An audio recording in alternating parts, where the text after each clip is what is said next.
Okay mga kakarpentero, ayan natapos na natin yung dalawang pintuan na project natin mga kakarpentero. Ayan, mag-i-install naman po kami mga kakarpentero. Dalawa po yung i-install natin na pintuan. Ayan, router pa po pala yung ginagamit namin na pangkanal ng bisagra mga kakarpentero. Ayan si Giancar mga kakarpentero, siya ang nagkakanal sa ating pintuan. Saka yan, nasalpak na namin yung isa mga kakarpentero, yung bisagra nya. At saka ito naman yung backdoor natin mga kakarpentero.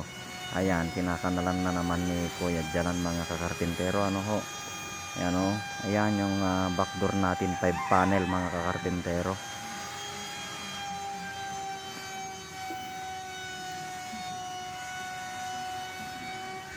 Okay, at ang ginagawa namin mga kakarpentero, yung nang lagyan namin ng bisagra, binabartis din namin.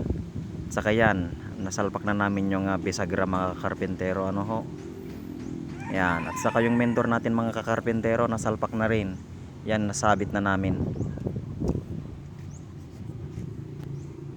Okay, yan na siya. Saka yan, nilalagay na natin yung doorknob mga kakarpentero. Yan, papihit-pihit tayo mga kakarpentero.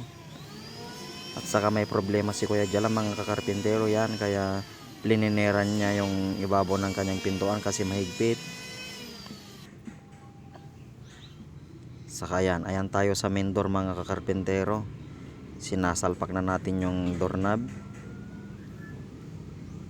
Saka yan, ayan po ako mga kakarpentero. Yan. Okay, yan, salpak na namin yung doorknob ng main door. Okay na siya. Saka yan, punta naman tayo sa likod mga kakarpentero. Yan, sinasalpak na ni Kuya Jalan. Binubutasan niya yung